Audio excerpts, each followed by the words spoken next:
Hello, hello, hello, শুনতে পাচ্ছ তোমরা?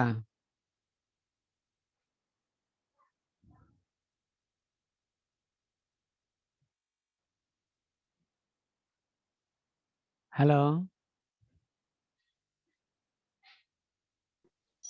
জি স্যার, শুনতে পাচ্ছি স্যার। ওকে, আজকে এই চ্যাপ্টারের আমাদের শেষ ক্লাস হবে এটা। আজকে হলো ক্লাস নাম্বার 5, চ্যাপ্টার 3, অধ্যায় 3, ব্যাংক সমন্বয় বিবরণী, সৃজনশীল সমস্যা 11। মেঘলা ট্রেডার্সের 2020 সালের 31 ডিসেম্বর তারিখে পাসবই ব্র্যাকেটে ব্যাংক বিবরণী অনুযায়ী ব্যাংক জমার উদ্বৃত্ত ছিল 50,000 টাকা, কিন্তু উক্ত উদ্বৃত্তের সাথে নগদান বই মোতাবেক ব্যাংক জমার উদ্বৃত্তের গড়মিল পরিলক্ষিত হয়। তাহলে দেখা যাচ্ছে নগদান বই অনুযায়ী পাস বই অনুযায়ী ব্যাংক জমার উদ্বৃত্ত, দ্যাট ইজ একটা ক্রেডিট ব্যালেন্সের অঙ্ক। তাহলে ক্রেডিট ব্যালেন্সের অঙ্ক হলে যে সকল ঘটনা এতদিন আমরা ওই যে নগদান বইয়ে ডেবিট ব্যালেন্সের অঙ্ক দিয়ে শুরু করার কারণে যোগ করেছিলাম সেগুলাকে করবো এখন বিয়োগ, আর যেগুলাকে বিয়োগ করেছিলাম সেগুলাকে করতে হবে যোগ। এই জিনিসটা এখন একটু খেয়াল রাখতে হবে। আর পাস বইয়ে যেগুলাকে আমরা যোগ করেছিলাম, মনে করো নগদান বইয়ের ব্যালেন্স দিয়ে অঙ্ক করার সময়, সেগুলাকে এখন তার উল্টা ভাবে নিতে হবে। অর্থাৎ আমাদের এতদিনের চিন্তার জাস্ট উল্টা। অর্থাৎ আমরা নগদান বইয়ের ডেবিট ব্যালেন্স দিয়ে শুরু করলে যেভাবে অঙ্কটা করতাম ঠিক এখন তার উল্টা ভাবে কাজটা করব। দেনাদারের নিকট হইতে প্রাপ্ত 3,000 টাকা ও 4,500 টাকা মূল্যের দুইটি চেক আদায়ের জন্য ব্যাংকে জমা দেওয়া হয়েছিল, কিন্তু 31 ডিসেম্বরের মধ্যে শুধু প্রথম চেকটি ব্যাংক কর্তৃক আদায় হয়েছে। তাহলে প্রথম চেকটা আর আমাদের গন্ডগোলের মধ্যে নাই। তাহলে দ্বিতীয় চেকটা 4,500 টাকার চেক, এটা আমরা জমা দিয়েছি কিন্তু ব্যাংক আদায় করেনি। তাহলে এটাকে আমরা আগে কি করতাম, বিয়োগ করে দিতাম। তাহলে এখন করে দিব যোগ 4,500 টাকা। প্রাপ্য হিসাবের 4,000 টাকা সরাসরি ব্যাংক কর্তৃক আদায় হয়েছে, যা নগদান বইতে লেখা হয় নাই। এটা আগের নিয়ম অনুসারে আমরা করতাম এটাকে যোগ, তাহলে এখন করে দিব এটাকে আমরা বিয়োগ। এরপরে ইস্যুকৃত চেক এখনো ব্যাংকে উপস্থাপিত হয়নি।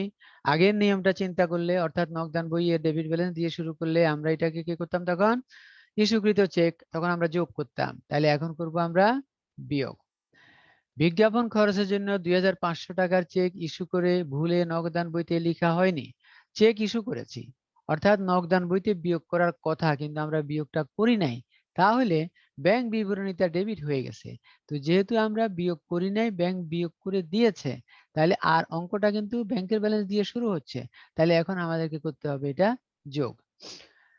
এরপরে বলা হচ্ছে ব্যাংক জমার সুদ 500 টাকা, ব্যাংক চার্জ 250 টাকা নগদান বইতে লেখা হয়নি। তাহলে ব্যাংক জমার সুদ আগের নিয়ম অনুসারে আমরা যোগ করতাম, এখন বিয়োগ। আর ব্যাংক চার্জ আগে বিয়োগ করতাম, এখন করে দিব আমরা যোগ। নগদান বইতে লেখা হয়নি এমন দফার সমষ্টি নির্ণয় করো। নগদান বইতে লেখা হয় নাই এমন যে সকল দফা আছে সেগুলির সমষ্টি যোগফল নির্ণয় করতে বলছে। খুব সোজা জিনিস। উপযুক্ত তথ্যের ভিত্তিতে একটি ব্যাংক সমন্বয় বিবরণী অলরেডি আমি কিছুটা বলেই রাখছি তোমাদেরকে, ব্যাংক সমন্বয় বিবরণী কিভাবে করতে হবে বা কি করতে হবে। এরপরে হলো 2, 4, 5 নং লেনদেনগুলোর জন্য প্রয়োজনীয় জাবেদা দাখিলা দাও।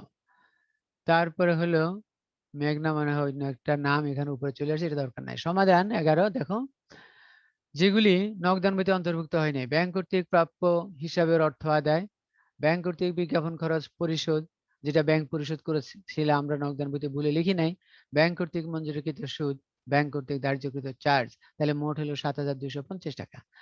এরপরে ব্যাংক সমন্বয় বিবরণী দেখো, পাস বই বা ব্যাংক বিবরণী অনুযায়ী ব্যাংক জমার উদ্বৃত্ত, তারপরে আদায়ের জন্য ব্যাংকে জমাকৃত চেক যা ব্যাংক কর্তৃক আদায় হয়নি, আমরা জমা দিয়েছিলাম ব্যাংক আদায় করেনি, আগের নিয়ম অনুসারে বলছিলাম বিয়োগ করতাম, এখন যোগের আইটেম। চেকের মাধ্যমে বিজ্ঞাপন খরচ পরিশোধ যা নগদান বইতে লেখা হয়নি, ব্যাংক এটাকে বিয়োগ করে দিয়েছে পাস বইতে বা ব্যাংক বিবরণীতে, আমরা এই জন্য এখন এটাকে যোগ করতে হচ্ছে, যেহেতু আমরা তো কিছুই করি নাই, তখন ভুল করেছিলাম। ব্যাংক কর্তৃক ধার্যকৃত চার্জ আগের নিয়মে বিয়োগ হতো, এখন যোগ।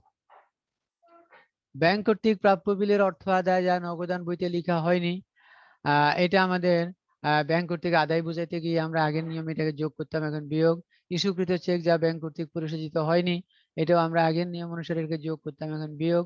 ব্যাংক কর্তৃক মঞ্জুরকৃত সুদ যোগ হওয়ার কথা ছিল আগে, এখন বিয়োগ, যেহেতু ক্রেডিট ব্যালেন্সের অঙ্ক। তাহলে নগদান বই অনুযায়ী ব্যাংক জমার উদ্বৃত্ত পাওয়া গেল যোগ বিয়োগ করে। তারপরে দেখো জাবেদাগুলো 31 তারিখ সব।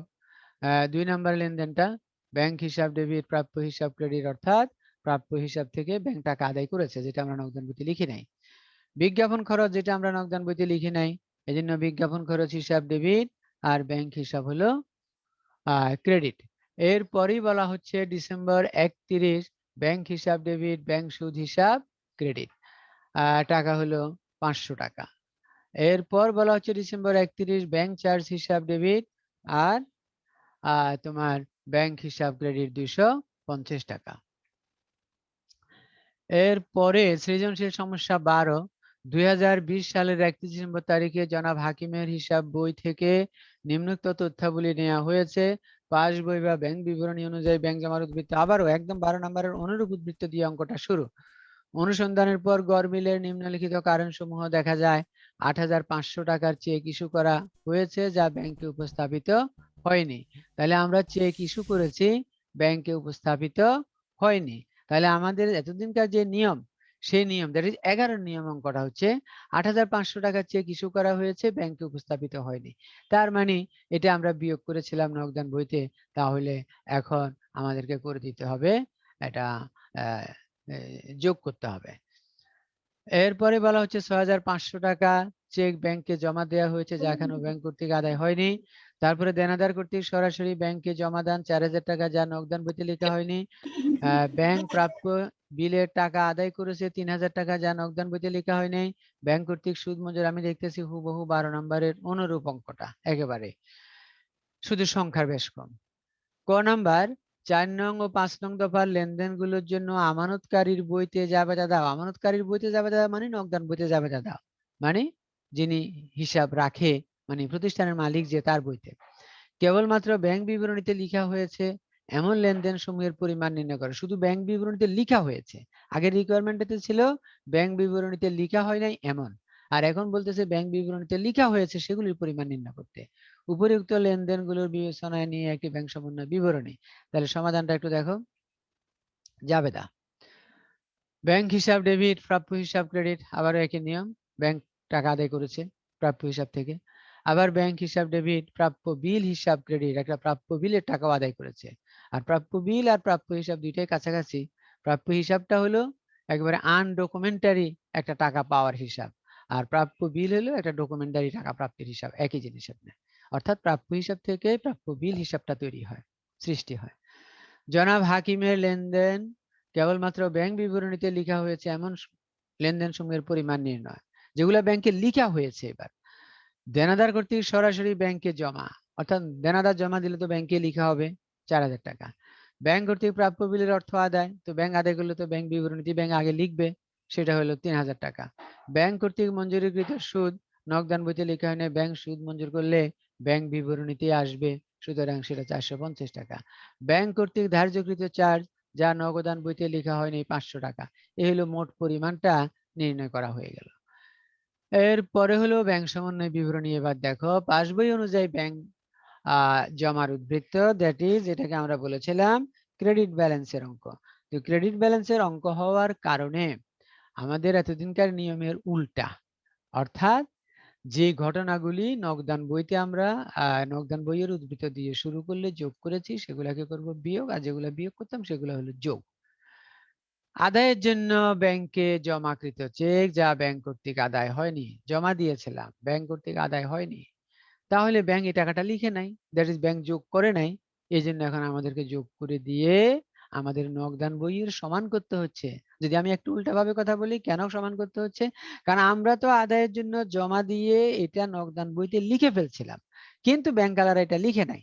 তাহলে ব্যাংক বিবরণীর উদ্বৃত্ত দিয়ে যেহেতু অঙ্ক শুরু করলাম, তাহলে ব্যাংক বিবরণীর উদ্বৃত্তের মধ্যে এই 6,500 টাকা কম আছে, আমরা আমাদের সাথে মিলাবো বলে এজন্য 6,500 টাকা যোগ করে দিলাম। যেমন একটা বাস্তব কথা বলি আমি তোমাদেরকে, যেমন মনে করো তোমাদের একজন হলো 6 ফিট হাইটের, একজন হলো 5 ফিট হাইটের।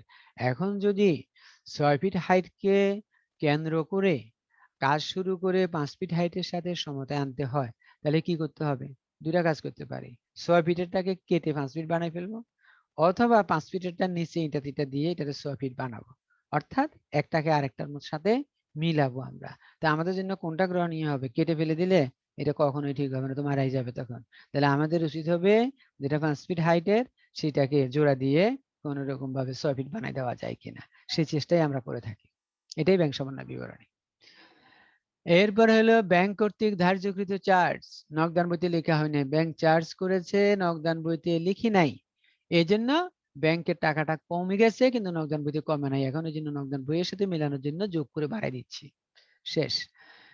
ইস্যুকৃত চেক যা ব্যাংক কর্তৃক পরিশোধিত হয়নি, চেক ইস্যু করেছিলাম মানে আমরা নগদান বইতে কমিয়ে দিয়েছি। হ্যাঁ, এখন যেহেতু ব্যাংক এটা পরিশোধ করে নাই, তাহলে আমরা ব্যাংকে এটা বেশি হয়ে গেছে কিন্তু আমাদেরটা তো কম, এই জন্য আমরা এটাকে মাইনাস করে দিচ্ছি, মানে আমাদের সাথে মিলাবো এই জন্য। দেনাদার কর্তৃক সরাসরি ব্যাংকে জমা যা নগদান বইতে লেখা হয় নাই, দেনাদার জমা দিয়েছে নগদান বইতে আমরা লিখি নাই, তাহলে এটাকে যেহেতু আমরা লিখি নাই তাহলে আমাদের ব্যালেন্সটা তো কম আছে, তাহলে নগদান বই এটা বেশি আছে, তাহলে এখন বিয়োগ করে আমরা আমাদের সমান করে ফেলবো, এই জন্য বিয়োগ করে দিচ্ছি। ব্যাংক কর্তৃক প্রাপ্য বিলের অর্থ আদায় যা নগদান বইতে লেখা হয় নাই, ব্যাংক আদায় করেছে, তাহলে ব্যাংকের ব্যালেন্সটা বেশি হয়ে গেছে, কিন্তু আমাদের তো সেই ব্যালেন্সটা বেশি আমরা করি নাই বা রাখি নাই বা হয় নাই, এই জন্য আমরা এটাও কমাই দিচ্ছি। ব্যাংক কর্তৃক মঞ্জুরিকৃত সুদ, ব্যাংক সুদ মঞ্জুর করলে ব্যাংকে টাকার পরিমাণ বেড়ে গেছে, আমরা তো বাড়াই নাই, এই জন্য আমরা কমাই দিয়ে আমরা আমাদের সমানে আনার চেষ্টা করতেছি। তাহলে এখন আমরা যোগ বিয়োগ করে দেখলাম যে আমাদের নগদান বই অনুযায়ী ব্যাংক জমার উদ্বৃত্ত তৈরি হয় 11,050 টাকা। তো তোমাদের অঙ্কগুলি একটা ব্যালেন্সের মাধ্যমে হচ্ছে, মাঝে মধ্যে পরীক্ষায় অঙ্ক আসলে অনেক সময় দুইটা ব্যালেন্স দিয়ে দিবে, অর্থাৎ নগদান বইয়ের ব্যালেন্সটাও দেওয়া থাকবে, আবার পাস বই বা ব্যাংক বিবরণীর ব্যালেন্সটাও দেওয়া থাকবে। তখন তোমার ইচ্ছা মতো যে কোনো একটা ব্যালেন্স দিয়ে অঙ্ক শুরু করলে যদি আরেকটা ব্যালেন্সের সাথে যেটা প্রশ্নে দেওয়া ছিল তার সাথে তোমার করণীয়টা মিলে যায়, তাহলে বুঝতে হবে তোমার অঙ্ক একেবারেই পারফেক্ট। আর যখন সিঙ্গেল ব্যালেন্স দিয়ে অঙ্ক শুরু হয় তখন তোমার অঙ্কটা পারফেক্ট হলো কিনা এটার জন্য তোমাকে অনেক বেশি শিওর হইতে হবে যে হ্যাঁ আমার অঙ্কটা ঠিক আছে। আর যখন দুইটা ব্যালেন্স দেওয়া থাকে তখন কিন্তু আমাদের সুবিধা একটু বেশি, যে আমরা তখন দেখব একটা ব্যালেন্স দিয়ে অঙ্ক শুরু করলে আরেকটার সাথে মিলতে হবে কিরকম। যেমন বলি, মনে করো এখানে যদি 11,050 এই নগদান বইয়ের ব্যালেন্সটাও দেওয়া থাকতো, আবার ব্যাংক বিবরণীর ব্যালেন্স 20,000 এটাও দেওয়া থাকে, তখন আমি যদি 11,050 দিয়ে অঙ্ক শুরু করি তাহলে আমার রেজাল্ট আসতে হবে 20,000, আর 20,000 দিয়ে শুরু করলে আমার রেজাল্ট আসতে হবে 11,050 টাকা। এরপরে উভয়ের সংশোধন পদ্ধতি, এইটা একেবারে ভিন্ন একটা পদ্ধতি, অর্থাৎ আমরা এতদিন করেছিলাম সিঙ্গেল ব্যালেন্সের অঙ্ক, মানে যেটাকে একপক্ষীয় ব্যাংক বিবরণী বলা হয়, one sided bank reconciliation statement. এখন হলো আমরা দুই পক্ষকে সমন্বয় করব, দুই পক্ষ মানে কি, অর্থাৎ আমরা নগদান বইয়ের ব্যালেন্সটাও সংশোধন করব, আবার ব্যাংকের ব্যালেন্সটাও সংশোধন করব, দুইটা ব্যাংক বিবরণী বলতে পারি পাশাপাশি, এটাকে বলা হয় উভয়ের সংশোধনী ব্যাংক সমন্বয় বিবরণী প্রস্তুতকরণ, অর্থাৎ দুই জেরকেই আমরা সমন্বয় করব এখন। এটা আজকের জন্য নতুন। পূর্বের আলোচিত সাধারণ পদ্ধতিতে ব্যাংক সমন্বয় বিবরণীর মাধ্যমে উভয় ব্যালেন্সকে মিল করা হয়, কোনো সংশোধন করা হয় না, অর্থাৎ নগদান বইয়ের ব্যালেন্সের সাথে ব্যাংক বিবরণীর বা পাস বইয়ের ব্যালেন্স মিলানো হয়, অথবা ব্যাংক বিবরণীর বা পাস বইয়ের ব্যালেন্সের সাথে নগদান বইয়ের ব্যালেন্স মিলানো হয়, যে একটা দিয়ে শুরু করলে আরেকটার সাথে মিলে যাবে, এই পদ্ধতিটাই আমরা এতদিন করেছি। কিন্তু সত্যিকার অর্থে ব্যালেন্স দুইটির মধ্যে কোনটি সঠিক নয়, অর্থাৎ আমরা যে এতদিন ব্যাংক সমন্বয় বিবরণী করেছি এখানে আসলে কোনটি সঠিক নয়, দোনোটাই বেঠিক, তবে বেঠিকের মধ্যে আমরা একটু সঠিকতা খোঁজার চেষ্টা করেছি। কিরকম, যেমন মনে করো কোনো একটা ছাত্র বা ছাত্রী বা কোনো একটা লোকের ঘরের দরজা দিয়ে ঢোকার কথা ঘরের ভিতরে, কিন্তু সে এসে প্রকাশ করলো আমি জানালার ভিতর দিয়ে ঢুকছি, শিখে এগুলার ভিতর দিয়ে চলে আসছি কিভাবে, তখন আমরা কি করব, তাকে অন্য কিছু না করে তাকে বলবো ঠিক আছে আমাদের সামনে দিয়ে এসে আরেকবার দেখাও যে তুমি এখানে এইভাবে আসতে পারো। তখন যদি সে আসতে পারে তখন আমরা মনে করবো যে হ্যাঁ সে আসছিল এখান দিয়ে, এটা সঠিক আছে, কিন্তু তার এখান দিয়ে আসাটাই হলো সম্পূর্ণ বেঠিক, মানে এই আসাটাই তো ঠিক না তার। তা আমাদেরও আহ যেটা এতদিনকার ব্যাংক সমন্বয় বিবরণী করেছি সেটা হলো বেঠিকের মধ্যে সঠিকতা খুঁজে পাওয়া, অর্থাৎ তার কথাটার শুধু সত্যতা যাচাই করার জন্যই আমরা one sided bank reconciliation statement করে থাকি যে হ্যাঁ সে এইভাবে আসতে পারে। এটা হলো মূল বিষয়। কিন্তু তার ওইভাবে আসতে পারলেও আসাটাই ছিল অপরাধ, অন্যায়। তাহলে আমাদেরকেও বলা হচ্ছে উভয় যে সংশোধন পদ্ধতির ব্যাংক সমন্বয় বিবরণী, এটাই হলো আসলে প্রকৃত অর্থে ব্যাংক সমন্বয় বিবরণী, যেটা অনার্সের ক্লাসগুলোতে তোমাদেরকে অনেক গুরুত্ব সহকারে করানো হবে, কারণ সেখানে এটাই আসবে। আচ্ছা, আধুনিক হিসাব বিজ্ঞান উভয় যে সংশোধন পদ্ধতি বা সংশোধিত পদ্ধতিকে ব্যাংক সমন্বয় বিবরণী প্রস্তুত করে থাকেন, অর্থাৎ আধুনিকে এখন এটাই চলে। এই পদ্ধতিতে অমিলের কারণগুলো যেখানে যেভাবে প্রযোজ্য সেখানে সেভাবে যোগ বা বিয়োগ করে উভয় বইয়ের সঠিক সংশোধিত ব্যালেন্স নির্ণয় করা হয়। অর্থাৎ এই পদ্ধতিতে ব্যালেন্স নির্ণয় করার জন্য আমরা যেখানে যেভাবে প্রযোজ্য সেখানে সেইভাবে কাজ করব। এর মানে হলো, মনে করো তুমি নগদান বইয়ের ব্যালেন্স সংশোধন করবা, তখন কি আছে, মনে করো নগদান বইতে 10,000 টাকা ব্যালেন্স আছে, একটা ঘটনা দিল যে ব্যাংক কর্তৃক মঞ্জুরিকৃত সুদ 1,000 টাকা নগদান বইতে লেখা হয় নাই, তার মানে কি বৃদ্ধি করা হয় নাই, তাহলে তুমি এখন এটা নগদান বইয়ের ব্যালেন্সের সাথে 1,000 টাকা যোগ করে দিবা, হয়ে গেল তোমার 11,000। আবার ব্যাংক বিবরণীর ব্যালেন্স দেওয়া আছে মনে করো 12,000, তখন সেখানে বলা হলো যে 1,000 টাকার একটি হিসাব যা নগদান বইতে সরি ব্যাংক বিবরণীতে লেখা হয় নাই, তাহলে এটা তুমি নগদান বইতে লিখছো কিন্তু ব্যাংকে লিখো নাই, তাহলে ব্যাংকের ওখান থেকে এখন তুমি হয় বাদ দিয়ে দিতে হবে, অথবা তোমার বাদ দিতে হবে, অথবা তোমার নগদান বইয়ের এখানে যোগ করে নিতে হবে, তাহলে দেখতে হবে। অর্থাৎ এটাকে আমরা বলি, যদি নগদান বইয়ের ভুল হয় তাহলে নগদান বইয়ে সংশোধন করতে হবে, আর যদি ব্যাংক বিবরণীর ভুল হয় তাহলে ব্যাংক বিবরণীতে সংশোধন করতে হবে। আর যে ঘটনাগুলি নগদান বইতে সঠিকভাবে লেখা হয়েছে সেগুলো পাস বইতে সঠিকভাবে এখন লিখতে হবে, আর যে ঘটনাগুলি পাস বইতে সঠিকভাবে লেখা হয়েছে সেগুলি এখন নগদান বইতে সঠিকভাবে লিখতে হবে। অর্থাৎ কোন বইয়ের সঠিক ঘটনাগুলি বিপরীত বইতে সঠিকভাবে লিখতে হবে, আর কোন বইয়ের ভুলগুলি সেই বইতে ঠিক করে নিতে হবে। এই পদ্ধতিকে বলা হচ্ছে উভয়জের সংশোধন পদ্ধতি, এই যেটা বলা হচ্ছে যেখানে যা প্রযোজ্য। এই পদ্ধতির নমুনা স্বরূপ দেখো, একটা অঙ্কের জাস্ট দেখানো হয়েছে। নগদান বই অনুযায়ী ব্যাংক জমার উদ্বৃত্ত দেওয়া আছে 0 টাকা, আবার পাস বই এটাও 0 কোনো ফিগার ইউজ করে নাই। নগদান বইয়ের যে সকল লেনদেনের কারণে ব্যাংকের উদ্বৃত্ত হ্রাস পেয়েছে এমন উপাদান সমূহ যোগ হবে, অর্থাৎ এখানে নাম বলে নাই, শুধু বলছি এটা মুখস্থ করতে হবে তোমাকে। নগদান বইয়ের যে সকল লেনদেনের কারণে ব্যাংকের উদ্বৃত্ত হ্রাস পেয়েছে, হ্যাঁ, ব্যাংকের উদ্বৃত্ত কমে গেছে এমন উপাদান সমূহকে এখন এখানে যোগ করে দিতে হবে। তারপরে বলা হচ্ছে, নগদান বইটা আগে শেষ করে দিয়েছে একটা, নগদান বইয়ের যে সকল লেনদেনের কারণে ব্যাংক উদ্বৃত্ত বৃদ্ধি পেয়েছে এমন উপাদান সমূহ বিয়োগ করতে হবে। অর্থাৎ এগুলি শুধু নগদান বইকে বৃদ্ধি করছে কিন্তু ব্যাংক সমন্বয়কে বৃদ্ধি করে নাই, তখন এগুলাকে বিয়োগ করে দিতে হবে। অনুরূপভাবে পাস বইয়ের ব্যালেন্সের সাথে আমরা কি করব, পাস বইয়ের যে সকল লেনদেনের কারণে ব্যাংকের উদ্বৃত্ত হ্রাস পেয়েছে এমন উপাদান সমূহ যোগ হবে। অর্থাৎ পাস বইয়ে যে সকল লেনদেনের কারণে ব্যাংকের উদ্বৃত্ত হ্রাস পেয়ে গেছে কিন্তু নগদান বইটা তো হ্রাস পায় নাই, এই জন্য এগুলাকে এখন যোগ করে সমান করার চেষ্টা করা হচ্ছে। অর্থাৎ এদের হ্রাসগুলি এদের এখানে যোগ করতে হবে। পাস বইয়ের যে সকল লেনদেনের কারণে ব্যাংকের উদ্বৃত্ত বৃদ্ধি পেয়েছে এমন উপাদান সমূহ বিয়োগ করতে হবে। তারপরেই দেখা যাবে যে এই যে ব্যালেন্সটা বাইর হবে আর এই যে ব্যালেন্সটা বাইর হবে এই দুটোটা সমান হয়ে যাবে অটোমেটিক্যালি। হ্যাঁ, তখনই বুঝতে হবে হ্যাঁ এটা ঠিক আছে, সঠিক। সৃজনশীল সমস্যা 13টা একটু দেখো, সেইভাবে করা হয়েছে। জনাব সাজিদ একজন ব্যবসায়ী 2020 সালের 31 ডিসেম্বর তারিখে তার ব্যবসায়ের ব্যাংক হিসাব এবং নগদান বই পর্যালোচনা করে নিম্নলিখিত তথ্যাবলী পাওয়া গেল। আচ্ছা, কি কি তথ্যাবলী পাওয়া গেল দেখো, দুইটা উদ্বৃত্ত দেখো, নগদান বই অনুযায়ী ব্যাংক জমার উদ্বৃত্ত, আবার ব্যাংক বিবরণী অনুযায়ী ব্যাংক উদ্বৃত্ত, দুইটাই দেওয়া আছে। পাওনাদারের বরাবর ইস্যুকৃত মোট 60,000 টাকার 3টি চেকের মধ্যে 45,000 দুইটি চেক ডিসেম্বর মাসে ব্যাংক কর্তৃক পরিশোধিত হয়েছে। পাওনাদার বরাবর ইস্যুকৃত মানে আমরা 60,000 টাকার চেক দিয়েছি, 3টা চেক, 45,000 টাকার 2টি চেক ডিসেম্বর মাসে ব্যাংক কর্তৃক পরিশোধিত হয়েছে। তাহলে পরিশোধিত হয় নাই 45 আর 60, 15,000 টাকা। এই 15,000 টাকাই আমাদের গন্ডগোলের কারণ। তাহলে এই গন্ডগোলের কারণ মানেটা কি, এটা হলো আমরা পাওনাদারকে দিয়ে আমরা বিয়োগ করে ফেলছিলাম নগদান বইতে, কমিয়ে ফেলছিলাম, এই তো কথা, কিন্তু ওখানে পাস বইতে কমানো হয় নাই। তাহলে এখন এটা পাস বই বা ব্যাংক বিবরণীতে কমানো হয়েছে কিনা দেখো একটু খেয়াল করো।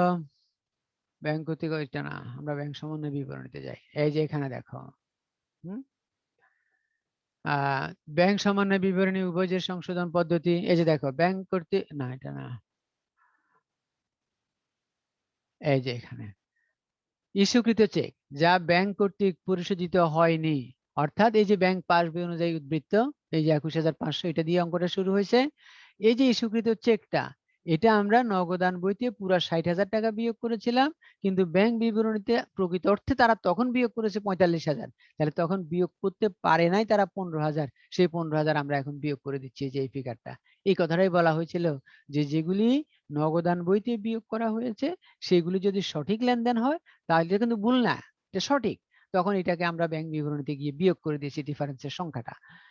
দেনাদারদের নিকট হইতে প্রাপ্ত 45,000 টাকার 2টি চেক এবং 20,000 টাকার একটি প্রাপ্য বিল ব্যাংকে জমা দেয়া হলেও এই হিসাব বছরে শুধুমাত্র প্রাপ্য বিলের টাকা ব্যাংক কর্তৃক আদায় হয়েছে। তাহলে ব্যাংক আদায় করেছে শুধুমাত্র প্রাপ্য বিলের টাকা ব্যাংক কর্তৃক আদায় করেছে। তাহলে আদায় করে নাই কোনটা? এই 45,000 টাকা। তাহলে এই 45,000 টাকা আমরা কি করেছি? নগদান বইতে আমাদের যোগ করা আছে, কিন্তু ব্যাংক বিবরণীতে আমরা যোগ করি নাই। তাহলে তুমি দেখো ব্যাংক সমন্বয় বিবরণীর ওই যে পাস বই বা ব্যাংক বিবরণী অনুযায়ী যেখানে লেনদেন সেখানে এটা যোগ করা হয়েছে, এখানে যেটা 45,000 টাকা আদায়ের জন্য ব্যাংকে জমাকৃত চেক যা ব্যাংক কর্তৃক আদায় হয়নি। এরপরে দেখো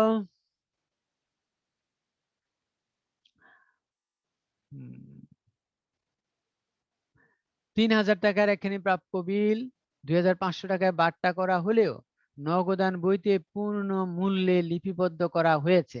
তাহলে এখানে আমরা একটা ভুল করেছি, এই ভুলটা কিন্তু আমরা করেছি। নগদান বইতে আমরা পূর্ণ মূল্যে লিখছি, মানে নগদান বইতে আমরা 500 টাকা বেশি যোগ করে ফেলছি। তাহলে এই ভুলটা কিন্তু এখন আর ব্যাংক বিবরণীতে যাবে না। এই ভুলটা আমরা করেছি, আমরাই সংশোধন করতে হবে। তার মানে কি দেখো, এটার জন্য নগদান বইয়ের যে ব্যালেন্স দিয়ে অঙ্কটা শুরু হয়েছে যে পাশে ডান পাশে, সেখানে দেখো 500 টাকা বিয়োগ হয়েছে। এই যে বাট্টাকৃত প্রাপ্য বিল নগদান বইতে বেশি মূল্যে লেখা হয়েছে যে 500 টাকা, অর্থাৎ যার ভুল সেই বইতে যদি ভুলের কারণে বৃদ্ধি পেয়ে যায় বিয়োগ করে দিতে হবে, ভুলের কারণে যদি কমে যায় যোগ করে দিতে হবে। এখন যদি আমাদের ব্যাংক বিবরণী এরকম কোনো ভুল করে থাকে তাহলে তাদের ভুল তারাই সংশোধন করতে হবে। তবে সংশোধনের কৌশল কি?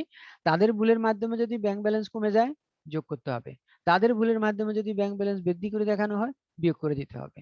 এই হলো এক বইয়ের ভুল, যেই বইয়ের ভুল সেই বইয়ের সংশোধন করতে হবে। এটা হলো আমাদের এই পদ্ধতির, অর্থাৎ উভয়ের সংশোধন পদ্ধতির আরেকটা বৈশিষ্ট্য। এরপরে দেখো বিনিয়োগের সুদ 15,500 টাকা ব্যাংক কর্তৃক সরাসরি আদায় হয়েছে, নগদানভুক্ত হয়নি। তাহলে এটা কিন্তু ভুল না, ব্যাংক আদায় করেছে লিখছে, রাইট। তাহলে এটা আমরা লিখি নাই, তাহলে আমরা এখন ওই যে নগদান বইয়ের যে উদ্বৃত্ত দিয়ে অঙ্ক শুরু হবে, তাহলে সেখানে দেখো আমরা এটাকে যোগ করে দিয়েছি কিনা, এই যে ব্যাংক কর্তৃক বিনিয়োগের সুদ আদায় 15,500 টাকা। এরপরে লেনদেনটা দেখো, আদায়ের জন্য 5,500 টাকার চেক ব্যাংকে জমা দিলেও তা নগদানভুক্ত হয়নি। তাহলে আদায়ের জন্য আমরা জমা দিছি, নগদানভুক্ত হয়নি, তো ভুলটা তো আমরা করেছি, মানে নগদান বইতে লিখি নাই।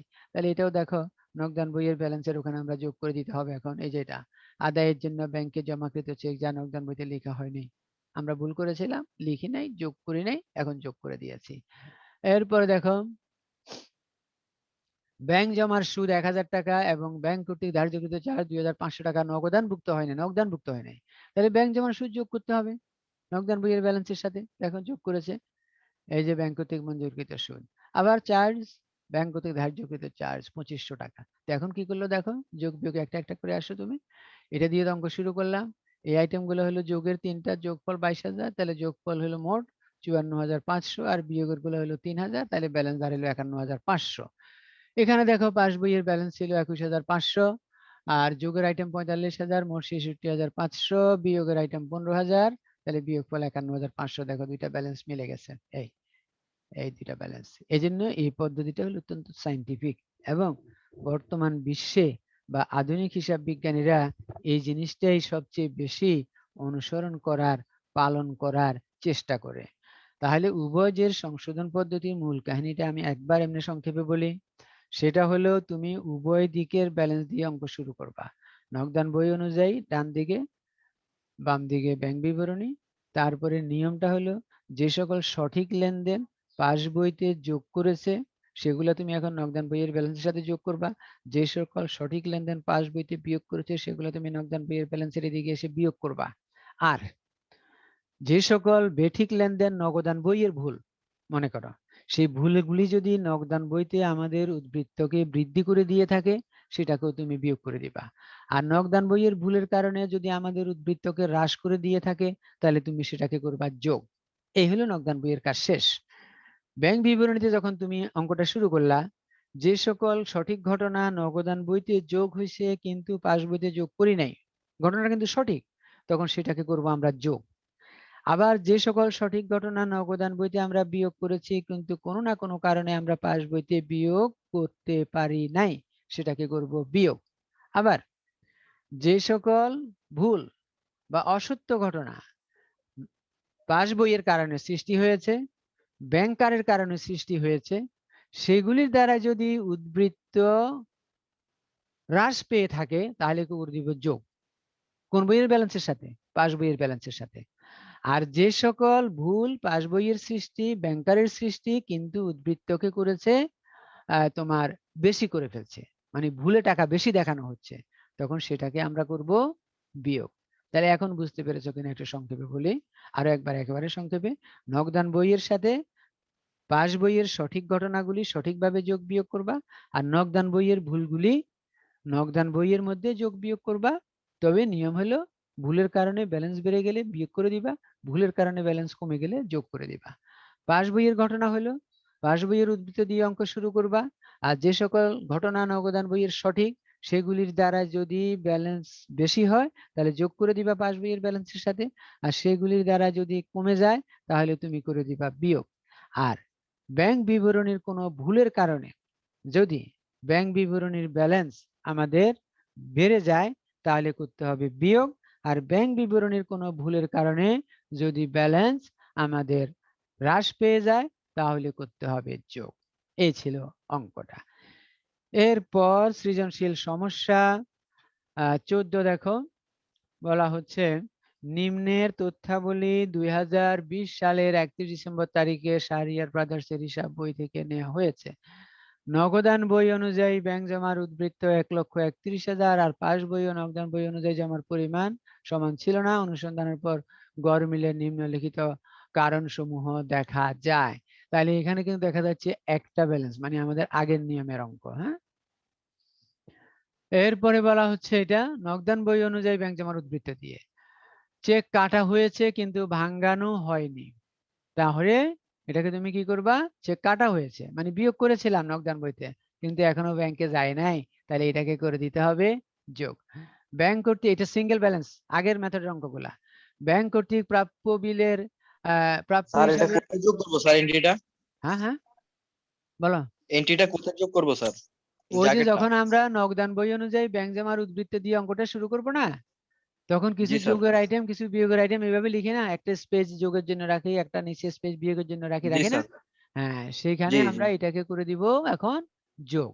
যেহেতু চেক কাটা হয়েছে কিন্তু ভাঙানো হয়নি 7,000 টাকা। আমরা আসতেছি খতে মানে মনে হয়। টাকাটা আমার রয়ে গেছে স্যার হ্যাঁ রয়ে গেছে, তুমি খ ব্যাংক দেখো, অ্যাকাউন্টে। খ দেখো, খ এর সমাধানটা দেখো তাহলে বুঝবে। এই যে দেখো, চেক কাটা হয়েছে ভাঙানো হয়নি 7,000 টাকা, দেখছো এটা? এই যে দেখো জি যেখানে স্যার লেখা দেখছি আছে। দেখছি। হ্যাঁ, এটা সিঙ্গেল ব্যালেন্সের অঙ্ক আগে করতেছে, মানে আমি যা বুঝতেছি সিঙ্গেল ব্যালেন্সের অঙ্ক দিয়ে ব্যাংক সমন্বয় বিবরণীর উদ্বৃত্ত নির্ণয় করার পর তারপরে তোমাকে বলবে আবার উভয়ের সংশোধন পদ্ধতিতে ব্যাংক সমন্বয় বিবরণী তৈরি করো, মানে যে ব্যালেন্সটা দেওয়া নাই সেটা আগে তোমাকে বের করে আনতে হচ্ছে। এটা হলো মূল কাহিনী অঙ্কটার। জি এরপরে স্যার বুঝছি স্যার। ব্যাংক কর্তৃক প্রাপ্য হিসাবের নিকট হইতে আদায় 4,000 টাকা নগদান বইতে লেখা হয় নাই, ব্যাংক কর্তৃক আদায় হয়েছে, তাহলে ব্যাংকের দ্বারা টাকা বৃদ্ধি পেয়েছে, সুতরাং আমরা এখন বৃদ্ধি করে দিব, যোগ করব। চেক জমা দেওয়া হয়েছে কিন্তু আদায় হয়নি, এটা বিয়োগ করব সিঙ্গেল ব্যালেন্সের অঙ্কে, মানে খ অংশের সমাধান করার জন্য। আর খ অংশ মানে সিঙ্গেল ব্যালেন্সের অঙ্ক হচ্ছে এখানে। ব্যাংক সুদ 3,000 টাকা নগদান বইতে লেখা হয়নি, পাস বইতে যোগ হয়েছে, আমরা এখন যোগ করব। ব্যাংক কর্তৃক বিনিয়োগের সুদ আদায় হয়েছে, পাস বইতে দেখা যাচ্ছে এটা যোগ হয়েছে, নগদান বইতে লেখা হয় নাই, তাহলে এটা আমরা যোগ করব। তাহলে তুমি দেখো কত বলছে নগদান বইতে লেখা হয় নাই, এমন দফাগুলো টাকার পরিমাণ নির্ণয় করো। এটাতে আমরা খুব একটা যাচ্ছি না, আমরা খতে যাচ্ছি। দেখো এটা খ এর সমাধানটা দেখো। এই যে চেক কাটা হয়েছে ভাঙানো হয় নাই বললাম, নগদান বইতে বিয়োগ করা হয়েছিল, এখন এটাকে যোগ। ব্যাংক কর্তৃক প্রাপ্য বিলের অর্থ আদায় লেখা হয় নাই নগদান বইতে যোগ। ব্যাংক কর্তৃক মঞ্জুরিকৃত সুদ লেখা হয় নাই যোগ। ব্যাংক কর্তৃক বিনিয়োগের সুদ আদায় লেখা হয় নাই যোগ। তাহলে 19,000 যোগ হলো 1,50,000। বিয়োগের আইটেম গুলার মধ্যে একটাই আছে, চেক জমা দেওয়া হয়েছে কিন্তু ব্যাংক কর্তৃক আদায় হয়নি 25,000, বাদ দিলে 1,25,000। তার মানে কি, এবার আমরা নগদান বই অনুযায়ী ব্যালেন্স পেয়েছি 1,31,000, আর পাস বই অনুযায়ী আমরা ব্যালেন্স পেয়েছি এখন 1,25,000। এই দুইটা ব্যালেন্স দিয়ে দেখো এবার গতে কি তৈরি করতে বলছে, উভয় জের সংশোধন পদ্ধতিতে একটি ব্যাংক সমন্বয় বিবরণী তৈরি করো। এবার দেখো, যেটা উভয় জের মানে একটা জের বের করে নিয়ে তারপরে তোমাকে কাজ শুরু করতে হয়েছে আরেকটার জন্য। মানে এই অঙ্কটা একটু ইম্পর্টেন্ট, এই জন্যই বলবো এই অঙ্কটাতে তুমি একদিকে সিঙ্গেল ব্যালেন্সের অঙ্ক পাচ্ছ, আবার উভয় ব্যালেন্সের অঙ্ক পেয়ে যাচ্ছ। এই জন্য এই জাতীয় অঙ্কগুলো বই দেখে দেখে একটু থাকলে বেশি করে প্র্যাকটিস করবা, তাহলে তোমার দুইটাই প্র্যাকটিস হয়ে যাবে। তাহলে নগদান বই অনুযায়ী ব্যাংক জমার উদ্বৃত্ত 1,31,000 প্রশ্নে দেওয়া ছিল, আর পাস বই অনুযায়ী ব্যাংক জমার উদ্বৃত্ত 1,25,000, এটা আমরা নিজেরা উদ্ধার করেছি, এখন সেটাই লিখে দিলাম। এবার হলো উভয় জের পদ্ধতির অঙ্কের কাহিনী দেখো। তাহলে ব্যাংক কর্তৃক, এই যে যোগের গুলো আগে শেষ করে দিচ্ছি, নগদান বই ব্যাংক কর্তৃক প্রাপ্য হিসাবের অর্থ আদায়, তাহলে ব্যাংক আদায় করেছে নগদান বইতে লেখা হয় নাই, ঘটনাটা কিন্তু ভুল না, সঠিক। তাহলে এখন আমরা নগদান বইতে এটা যোগ করে নিচ্ছি 4,000। ব্যাংক কর্তৃক মঞ্জুরিকৃত সুদ, ব্যাংক আমাদেরকে সুদ দিয়েছে, এই ঘটনাটাও আমাদের জন্য সঠিক, নগদান বইতে লেখা হয় নাই, যোগ করে দিচ্ছি। ব্যাংক বিনিয়োগের সুদ আদায় করেছে, একটা সঠিক ঘটনা, আমরা লিখি নাই, জন্য আমরা যোগ করে দিচ্ছি। তাহলে আমরা যোগফল পেয়েছি 12,000, মোট 1,43,000 টাকা। বিয়োগের কোনো আইটেমই এখানে নাই, বিয়োগ লিখে একদম ফাঁকা, এবং সংশোধিত ব্যাংক জমার উদ্বৃত্ত 1,43,000 টাকা। আচ্ছা, পাস বই অনুযায়ী ব্যাংক জমার উদ্বৃত্ত যেটা আমরা পেয়েছি নির্ণয় করে 1,25,000, যেটা দিয়ে অঙ্কটা এখন শুরু করলাম। আদায়ের জন্য চেক ব্যাংকে জমা দেওয়া হয়েছে, ব্যাংক কর্তৃক আদায় হয়নি, আদায়ের জন্য জমা দিছি, ঘটনাটা সঠিক, রাইট, আমরা যোগ করেছি নগদান বইতে, পাস বইতে যোগ হয় নাই। তাহলে এখন আমরা এটাকে যোগ করে দিচ্ছি, যোগ হলো 25,000। তাহলে দেখো আর কোনো আইটেম নাই, একটাই যোগের আইটেম, তাহলে যোগফল দাঁড়ালো 1,50,000। বিয়োগের আইটেমের মধ্যে উভয় জেরের পাস বইয়ের অংশে একটা আইটেম পাওয়া গেছে, চেক কাটা হয়েছে কিন্তু ভাঙানো হয়নি। তার মানে কি, চেক যে আমরা একজনকে দিয়েছি ঘটনাটা সঠিক, আমরা এটা নগদান বইতে বিয়োগ করেছি কিন্তু পাস বইতে বিয়োগ করা হয় নাই, এই জন্য আমরা বিয়োগ করে দিচ্ছি 7,000 টাকা। তাহলে দেখো 1,43,000 উভয় জের সংশোধন পদ্ধতিতে উদ্বৃত্ত একই হয়ে গেল, এবং এটাই আসলে অ্যাকচুয়াল ব্যালেন্স এদের। প্রকৃত ব্যালেন্স কিন্তু এটাই, অর্থাৎ প্রকৃত ব্যালেন্স এটাও না এটাও না, এটা ব্যাংক বিবরণী অনুযায়ী, এটা হলো নগদান বই অনুযায়ী, কোনোটাই অসত্য না, দুইটাই সত্য, কিন্তু আমাদের জন্য আসলে বাস্তব ব্যাংক ব্যালেন্স হলো এটা, এটা। এই জন্য উভয় জের সংশোধন পদ্ধতিকে আমরা একটু বেশি প্রেফার করে থাকি বর্তমান যুগে। এরপরে সৃজনশীল সমস্যা 15 হোমওয়ার্ক দেওয়া হয়েছে, দেখো একটা অঙ্ক আছে হোমওয়ার্ক, আর আছে সৃজনশীল সমস্যা 16, এটাও হোমওয়ার্ক। এই দুইটা অঙ্ক হোমওয়ার্ক হিসাবে দিয়ে তারপরেই ক্লাস মোটামুটি এই অধ্যায়টা শেষ করার চেষ্টা করা হচ্ছে। তো আমি তোমাদেরকে বলবো যে তোমরা বই দেখে, হ্যাঁ, এই নিয়মটা, আমি যে সংক্ষিপ্ত নিয়মের কথা বলছি মাঝে মধ্যে, এটা হয়তো তোমরা আরো আগেও পেয়েছো কিনা আমি জানি না, বা আমার বইটা যদি থাকে ওখানে কিন্তু এটা ডিটেলস লেখা আছে, তুমি সেখান থেকেও একটু আয়ত্ত করে নিতে পারবা। আর এমনিতে আমি সারাক্ষণই বলেছি যে কি দিয়ে শুরু করলে কিভাবে কাজ করতে হবে। তো এর মধ্যে হোমওয়ার্ক গুলো আমরা একটু আলাপ করে দিতে চাই, বেশি জটিল কিছু আছে কিনা। 2020 সালের 30 জুন তারিখে মাহমুদ ট্রেডার্সের হিসাব বই থেকে নিম্নোক্ত তথ্যাবলী নেওয়া হয়েছে। নগদান বই অনুযায়ী ব্যাংক জমার উদ্বৃত্ত, কিন্তু পাস বই ব্যাংক বই অনুযায়ী ব্যাংক উদ্বৃত্ত এত টাকা, মানে দুইটাই, এটা দেখা যাচ্ছে তোমার উভয় জের সংশোধন পদ্ধতি। 3,000 টাকার একটি চেক আদায়ের জন্য ব্যাংকে জমা দেওয়া হয়েছে, যা ব্যাংক কর্তৃক আদায় হয়নি, তার মানে এটা তুমি ব্যাংক বিবরণীর ব্যালেন্সের সাথে যোগ করবা। দেনাদার কর্তৃক সরাসরি ব্যাংকে জমা দেন, নগদান বইতে লেখা হয়নি, এটা নগদান বইয়ের ব্যালেন্সের সাথে যোগ করবা।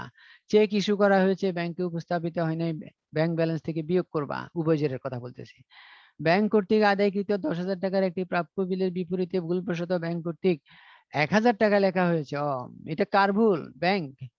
ব্যাংক কর্তৃক আদায়কৃত 10,000 টাকার একটি প্রাপ্য বিলের বিপরীতে ভুলবশত ব্যাংক কর্তৃক 1,000 টাকা লেখা হয়েছে, নগদান বইতে সম্পূর্ণ মূল্য দ্বারাই ডেবিট, তাহলে নগদান বইতে আমরা ভুল করি নাই, তাহলে ভুলটা হলো কার? ব্যাংকারের।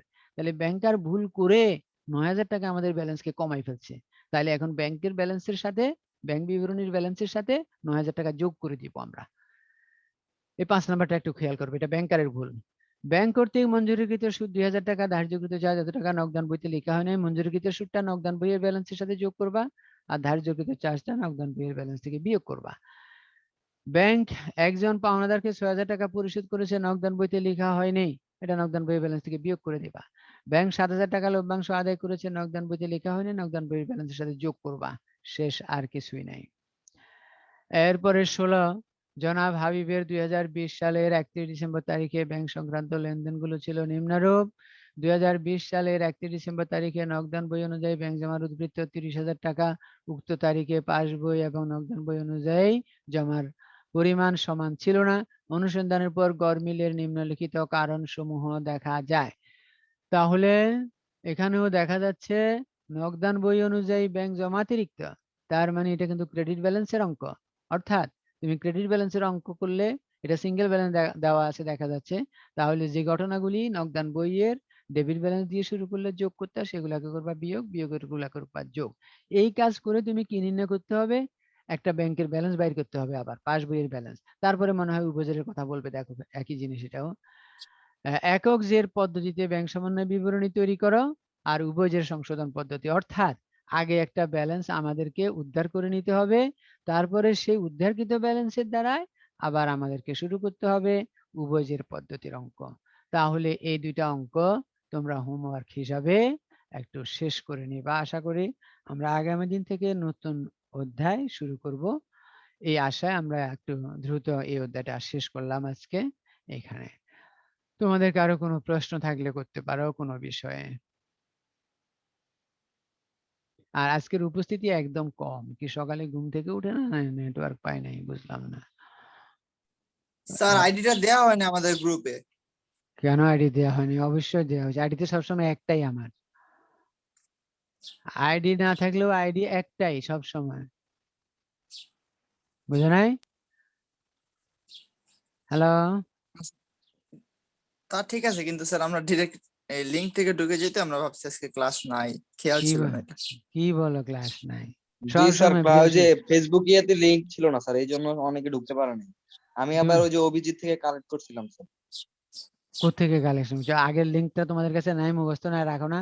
ওটা সেভ করে রাখো সবাই।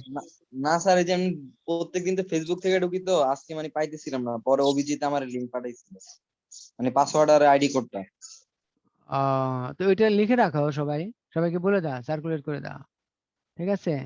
কারণ আমরা হয়তো দিছি, দেওয়ার পরে হয়তো ফেসবুক তখন কাজ করে নাই বা কাজ করে না, হইতেই পারে। হ্যাঁ, ঠিক আছে, এটা সবাইকে একটু বলে দাও যে এটা এভাবে সবসময় একই লিঙ্কে। হ্যাঁ, আল্লাহ হাফেজ। ওকে স্যার, আল্লাহ হ্যাঁ, হাফেজ, আসসালামু আলাইকুম স্যার। ওয়ালাইকুম আসসালাম।